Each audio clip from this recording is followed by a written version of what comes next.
ভাষা চর্চা তাঁর কৃষ্টির ভিত। তাঁর সাহিত্যকর্মে, তাঁর নাটকে, তাঁর সিনেমায় আমরা পাই এমন একজন সৃষ্টিকর্তাকে যিনি নিরবচ্ছিন্নভাবে ভাষা শিল্পী। বাংলা সংস্কৃতি জগতের এক উজ্জ্বল নক্ষত্র তিনি পশ্চিমবঙ্গ সরকারের বিদ্যালয় ও উচ্চশিক্ষা দপ্তরের দায়িত্বপ্রাপ্ত মন্ত্রী তথা ILSR এর চেয়ারম্যান মাননীয় শ্রী ব্রাত্য বসু। আমি তাকে অনুরোধ জানাবো তার ভাষণ প্রদানের জন্য। শ্রী আবুল বাশার, বঙ্গভূষণ প্রখ্যাত কথা সাহিত্যিক, শ্রী প্রচিত গুপ্ত, এরা দুজনেই আমার অগ্রজ প্রতিম বন্ধু এবং বিশিষ্ট কথা সাহিত্যিক। আছেন শ্রী মনোরঞ্জন ব্যাপারী, মাননীয় বিধায়ক তথা সভাপতি এবং বিশিষ্ট লেখক এবং সভাপতি পশ্চিমবঙ্গ দলিত সাহিত্য একাডেমি। আছেন অধ্যাপক দেবনারায়ণ বন্দ্যোপাধ্যায়, উপদেষ্টা পশ্চিমবঙ্গ রাজ্য উচ্চশিক্ষা সংসদ। আছেন ভিক্ষু শিবলি থেরো, সচিব মহাবোধি সোসাইটি ভারত। আছেন শ্রী সুজয় সরকার, CII। আমার সামনে আছেন শ্রীমতী স্বাতী গুহ, অধিকর্তা ILSR। এছাড়া আমার সামনে এত বিশিষ্ট মানুষেরা বসে আছেন, এত উপাচার্য বসে আছেন, মাননীয় উপাচার্যরা, নবনিযুক্ত উপাচার্যরা এবং কিছু ভাবী উপাচার্যদের আমি দেখতে পাচ্ছি। এবং আমার মনে হচ্ছে যে মাননীয় মুখ্যমন্ত্রী মমতা বন্দ্যোপাধ্যায় তিনি এই মুহূর্তে যে আমাদের গোটা রাজ্য জুড়ে তার অনুমোদনে, তার নির্দেশে যে উপাচার্যরা নিযুক্ত হচ্ছেন, আজকে যদি আমাদের দপ্তরের অন্তর্গত 31টি বিশ্ববিদ্যালয়, তাদের সমস্ত উপাচার্যরা আজকে যদি উপস্থিত থাকতেন, যদি বিলম্বিত না হতো প্রক্রিয়াটা, যদি অন্যরকম কোনো সমস্যার মধ্যে পড়ে আমাদের একটু সমস্যার মধ্যে যদি না পড়তে হতো এবং সবাই মিলে যদি আজকে আমরা উদযাপন করতে পারতাম, তাহলে ভাষা এবং ভিক্ষু শিবলি থেরো মাননীয় এটা বলছিলেন যে কমিউনিকেশনের, সংযোগের ভাষা, মাঝে মাঝে তার থেকে যদি নীরবতার ভাষা শক্তিশালী হয়ে যায়, তা তো আমরা গত 1.5 বছর ধরে বুঝতেই পারছি। আমার এত এখানে বিশিষ্ট মানুষেরা আছেন, শিক্ষাবিদ আছেন, অধ্যাপক আছেন, সাহিত্যিকরা আছেন, প্রাবন্ধিকরা আছেন, সমালোচক আছেন, কবি আছেন, অধ্যাপকরা তো এখানে আছেনই, বিভিন্ন একাডেমির সচিবেরা আছেন, আর এত আমার বন্ধুরাও আছে। তার সাথে ছাত্রছাত্রী, বিশিষ্ট অতিথি যারা আজকে এই মুহূর্তে, আজকে একটু আগে পুরস্কৃত হলেন, তারা আছেন। অনেক রকম মানুষের আজকে এসছেন এবং সাথী যথার্থই বলেছেন যে আজকে যে সবাইকে বসার জায়গা দেওয়া গেল না, এটা সত্যি আমাদের পক্ষে খুবই বিড়ম্বনা এবং খারাপ। এবং আশা করব যে সামনের দিনে যখন এই ধরনের অনুষ্ঠান আমরা করব, রবীন্দ্রতীর্থ আমার নিজের খুব প্রিয় অডিটোরিয়াম, কিন্তু এটা হয়তো পারফরমেন্সের জন্য যতটা ভালো, যতটা আঁটোসাঁটো, যতটা নিবিড়, ততটা হয়তো এই ধরনের কোনো বৃহৎ সম্মিলনের পক্ষে একটু ছোট হয়ে যায়। আমরা চেষ্টা করব সামনেবার আরো বড় জায়গায় আপনাদের সবাইকে নিয়ে স্বাগত জানাতে। আমরা গত বছর 25 এবং 26শে মার্চ আমরা প্রথম ভাষা মেলা পশ্চিমবঙ্গ সরকারের ILSR থেকে প্রথম উদযাপিত হয়েছিল। বাঙালির 12 মাসে 13 পার্বণ উৎসবে মেলায় তার প্রাণ স্পন্দন আমরা টের পাই। কিন্তু ভাষা নিয়ে এমন একটা মেলা আমার ধারণা সারা দেশে বাংলা প্রথম করেছে। এখানে আমরা অবশ্যই মুখ্যমন্ত্রীর যে স্লোগান এগিয়ে বাংলা, সেটার সঙ্গে গভীরভাবে সঙ্গতি এবং সাযুজ্যপূর্ণ। আমাদের এই মূল উদ্দেশ্য হচ্ছে পশ্চিমবঙ্গের ভাষা এবং সংস্কৃতির বহুত্ব। গোটা দেশ জুড়ে এখন এক দেশ এক ভোট এক ভাষা, প্রায় এরকম চলছে, এক ধর্ম এক খাদ্য, এই ধরনের একটা স্লোগান চলছে, তাকে নিয়ে চর্চা চলছে। এটা শুরু হয়েছিল একটি স্লোগানে যে এক মিশন এক বিধান এক সংবিধান।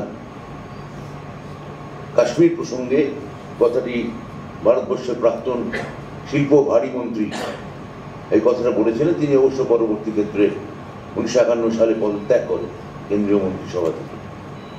যাই হোক, তাঁর এই স্লোগান এখন আবার নতুন রূপে নতুনভাবে ফিরিয়ে আনা হচ্ছে। কিন্তু এর মূলটা যদি হয় এক সংবিধান, এই সংবিধানেই আমাদের এই বহুত্ববাদ, যেটাকে আমরা এখন আগে যেটা আমরা বলতাম বিবিধের মাঝে দেখো মিলন মহান, এখন তার নতুন গ্রামভারী নাম হয়েছে বহুত্ববাদ।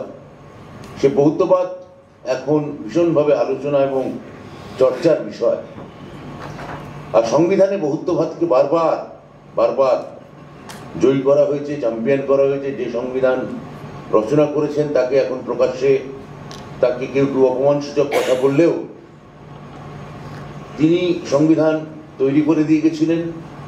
এবং যার ফলে আমরা যে কথা সুজয়বাবু বললেন, যে কথা ভিক্ষুধরও বললেন, যে আমাদের এত রকমের ভাষা,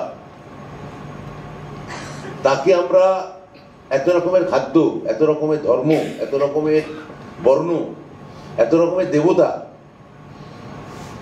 তাকে আমরা যদি মান্যতা দিতে হয় তাহলে ওই বহুত্বকেই, ওই বিবিধকেই, ওই অনেককে আমাদের এক করে দেখতে হবে, তাকে মান্যতা দিতে হবে। আমরা এইটাই, এই ভাষা মেলা যদি মূল লক্ষ্য বলেন, সেই বহুত্ববাদকে আমাদের মান্যতা দেওয়া। 2011 সালে আমাদের পশ্চিমবঙ্গে যে শেষ সেন্সাস হয়েছিল, তার থেকে পাওয়া তথ্য অনুযায়ী এই মুহূর্তে শুধুমাত্র বাংলায় মোট ভাষার সংখ্যা হচ্ছে 123। বাংলায় ব্যবহার করা 123টা ভাষা। তাহলে ভাষার উদযাপন মানে হচ্ছে এই 123টা ভাষার সংস্কৃতিকে উদযাপন করা। কারণ ভাষার প্রকাশ সংস্কৃতির মাধ্যমে, একটা অন্যতম বড় প্রকাশ সংস্কৃতির মাধ্যমে ঘটে। আমরা এই পশ্চিমবঙ্গের এই বহুত্বকে তাকে আমরা এই ILSR এর মধ্যে দিয়ে, এই নতুন আমাদের সংস্থা, এটার মধ্যে দিয়ে আমরা এই বহুত্ববাদকে সারা বাংলা এবং সারা ভারতবর্ষেও ছড়িয়ে দিতে চাই। এবং তাকে আমরা খানিকটা আপনাদের সহযোগিতায়, আপনাদের শুভেচ্ছায় এবং আপনাদের অনেকে সক্রিয়ভাবে অংশগ্রহণে আমরা যে পারছি, তার একটা বড় সাবুত এই যে গত 4 অক্টোবর 2024 বাংলা ভাষা ধ্রুপদী ভাষার মর্যাদা অর্জন করেছে। পশ্চিমবঙ্গের মাননীয়া শ্রীমতী মমতা বন্দ্যোপাধ্যায়, তিনি এটা নিয়ে প্রবল উৎসাহ দেখান, উদ্যোগ নেন এবং আমাদের উপর দায়িত্ব আসে। তখন এই কাজের প্রস্তুতির দায়িত্ব আমরা তুলে দিয়েছিলাম এই সংস্থা ILSR এর হাতে। অধ্যাপক অমিতাভ দাস, অমিতাভ আপনি কি এখানে আছেন? আসুন একবার প্লিজ। হ্যাঁ, ওনার নেতৃত্বে এবং অনেক অনেক অনেক এই বাচ্চা ছেলেমেয়েরা আরো অনেকে মিলে এটা এই আপনার একটা অভিনন্দন যেমন ভালো হয়। প্রায় 2500 বছরের পুরনো ইতিহাসের নথি ঘেঁটে এই ব্যাপারে উপযুক্ত তথ্য প্রমাণ জোগাড় করে এই অসাধ্যটি সাধন করেছে। এই অর্জনকে মাননীয় মুখ্যমন্ত্রী টুইট করেছিলেন, দেখে নেবেন। এই অর্জনকে মাননীয় মুখ্যমন্ত্রী শ্রীমতী মমতা বন্দ্যোপাধ্যায় সারা বিশ্বে সমস্ত বাঙালি অর্জন বলে ঘোষণা করেছেন, টুইট করেছিলেন তিনি। এবারে ভাষামেলা তার ওই যে ভার্চুয়াল ভাবে তিনি এটাকে যে এতটা স্বীকৃতি দিলেন, উৎসাহ প্রকাশ করলেন, উচ্ছ্বাস জানালেন, আমরা তাকেও সেটাও মুখ্যমন্ত্রীর সেই উৎসাহকেও এবং উচ্ছ্বাসকেও আমরা এই ভাষা মেলায় তার শরিক করতে চাইছি, এই উদযাপনের একটা অংশ করতে চাইছি। গতবারের মতো এবারে ভাষা মেলার আয়োজনে আমাদের অন্যতম সঙ্গী হয়েছেন মহীশূরের কেন্দ্রীয় ভারতীয় ভাষা সংস্থান CIIL, ILSR এবং CIIL এর যৌথ উদ্যোগে এবারের এই আয়োজনের অংশ দুদিনের একটা জাতীয় সেমিনার। অনেকে বলবেন সেমিনারের বিষয়টা হচ্ছে multilingualism matters, languages as sites of empowerment and recognition. সারা দেশের বিশিষ্ট ভাষাবিজ্ঞানীরা এখানে অংশগ্রহণ করতে আসছেন। এ রাজ্যের বিভিন্ন ভাষা এবং ভাষার সম্প্রদায়ের উপর CIIL নির্মিত 6খানা ডকুমেন্টারি আমরা এই মেলায় দেখাবো। আজ উদ্বোধন করা হবে বাংলা, সাঁওতালি, উর্দু, ইংরেজি, নেপালি সহ পশ্চিমবঙ্গের বিভিন্ন ভাষায় যত প্রান্তিক এবং প্রান্তব্য ভাষা বিষয়ক বই ও পত্রপত্রিকার বিস্তৃত গ্রন্থপঞ্জির ইন্টারনেট ভার্সন, অন্তর্জাল সংস্করণ, তার নাম হচ্ছে ভাষা সিন্ধু। আমি আশাবাদী এই গ্রন্থপঞ্জি ভাষা অধ্যয়ন, অনুবাদ ও গবেষণার ক্ষেত্রে আগামী দিনের গবেষক যারা আসছেন তাদের ক্ষেত্রে একটা গুরুত্বপূর্ণ একটা পথ নির্ণায়ক, একটা যাকে বলে হাতের একটা গুরুত্বপূর্ণ আমলকি, হস্তামলক হয়ে উঠবে। সব শেষে বলি, আমাদের মাতৃভাষা, যে কথা বাসারদা বলেছেন, কত রকমের ভাষা আমাদের। আমি জাস্ট এটা বলতে গিয়ে, এই ভাষা বলতে গিয়ে আমার হঠাৎ মনে পড়লো এখন বলতে বলতে, আমি কিছুদিন আগে মনোরঞ্জনের একটা ইন্টারভিউ দেখছিলাম। ইন্টারভিউটা নিচ্ছিলেন ইউটিউবে প্রখ্যাত অভিনেতা ভারতবর্ষের নাসিরুদ্দিন শাহ। তা সেখানে নাসিরুদ্দিন শাহ মনোরঞ্জন থেকে জিজ্ঞেস করছেন একদম শুরুতে, আপনি কবে জন্মেছেন? না, আমার তো মনে নেই, আমাদের এই সময় যখন কে কখন জন্মাতো আমাদের কোনো রেজিস্ট্রেশন থাকতো না, মনে নেই। তবে কি করে তখন নাসিরুদ্দিন শাহ জিজ্ঞেস করছেন মনোরঞ্জন দাকে যে তাহলে আপনার জন্মদিন আপনি কি করে আপনারা পালন করেন?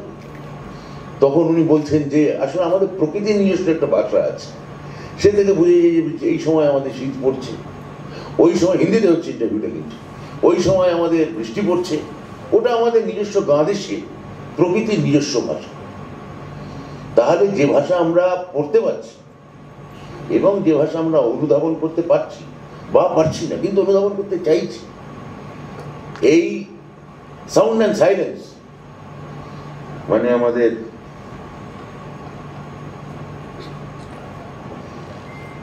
পল সাইমন এবং গারফাঙ্কেল বিখ্যাত গান, সেইটা আমাদের এখানে কতটা উদযাপিত হলো সেটাই আমরা দেখতে চাই এবং সেই প্রকৃতির সেই ভাষাকেও আমরা এখানে ধরতে চাই। ফলে যে কথা উল্লেখ করেছেন আমাদের মনোরঞ্জন দা, যে কিন্তু আমরা বাংলা ভাষীকে আমরা যদি বাংলাদেশে কেউ যদি হিন্দি উচ্চারণ করতে চান আমরা তাকে হিন্দি উচ্চারণ করতে দেবো, কারণ এটা আমাদের সহিষ্ণুতা, এটাই করতে দেওয়া উচিত। কিন্তু আমার ভাষাকে কেউ যদি আটকাতে চায় তাহলে সেটা ঠিক নয়, সেটা অন্যায়। এবং আমি আমাদের ভাষায় নানা রকম চেহারা হয়ে গেছে, নানা রকম বিষয় হয়ে গেছে, কিন্তু নিজস্ব যে ফার্সির কথা বললেন বাসারটা, আহমেদ ছফার লেখা পড়ে আমি জানতে পারছি যে আরবি যখন ছড়িয়ে পড়ছে চারদিকে, কারণ আরবি ছড়িয়ে পড়ার কারণ কি? কারণ সেটা কোরআনের ভাষা, ধর্মীয় ভাষা, কিন্তু সেটা মিশর গিয়ে শেষ অব্দি তার পুরনো লিপি ফেলে দিয়ে আরবি নিল, ইরান নিল না, ইরান ফার্সিতে স্টিক করে থাকলো, কারণ সেটা তার ঐতিহ্যের ভাষা, সেটা তার শিকড়ের ভাষা। ফলে আমি নানা ভাষা আমি নিতে পারি, কিন্তু আমার যে বাংলা ভাষা, যেটা আমার অস্তিত্ব, আমার শিকড়, আমি আরবি নেবো, ফার্সি নেবো, উর্দু নেবো, ইংরেজি নেবো, হিন্দি নেবো, সমস্ত ভাষা নেব, ওই প্রেমচন্দ্রের মতোই, কিন্তু তার গল্পের মতো আমার ভাষাকে আমি কবর থেকে না, আমি এই বাস্তবে ধোঁয়া ধুলো নক্ষত্র থেকে আমাদের পুনর্জীবিত করতে হবে। এবং সেই দায়িত্ব আমাদের সবার, সরকারের তো বটেই, কিন্তু আপনারা যারা আমাদের সঙ্গে আছেন, আমাদের এই উদ্যোগের সঙ্গে আছেন, তাকে আমরা প্রাণপণে যদি রক্ষা করতে চাই সেটা সবাই মিলে করতে হবে। একাকী গায়কের নয় তো গান, গাইতে হবে 2 জনের, অন্তত এই ঘরে যতজন আছেন তো 70 জন তো বটেই, 70 জন মিলে। তো ভাষা মেলা সেই লক্ষ্যে আমাদের প্রাথমিক পদক্ষেপ মাত্র। অনেক পথ বাকি আছে, আমরা সকলে মিলে সে পথ পাড়ি দেব। ভাষার জয় হোক, ল্যাঙ্গুয়েজের জয় হোক, আমাদের বহুত্ববাদী সাংস্কৃতিক ঐতিহ্য চেতনা যে আম্বেদকর বাবা সাহেব ভীমরাও আম্বেদকর যে আমাদের মধ্যে পুঁতে দিয়ে গিয়েছিলেন অনেকের সহায়তায়, অনেক গুণী ব্যক্তির সহায়তায়, অনেক মানী ব্যক্তির সহায়তায়, সেই বহুত্ববাদী চেতনার জয় হোক। আসন্ন ইংরেজি নববর্ষ আসছে, বড়দিন আসছে, তার শুভেচ্ছা আপনারা নেবেন। অনেক ভালো থাকবেন। সবাইকে নমস্কার।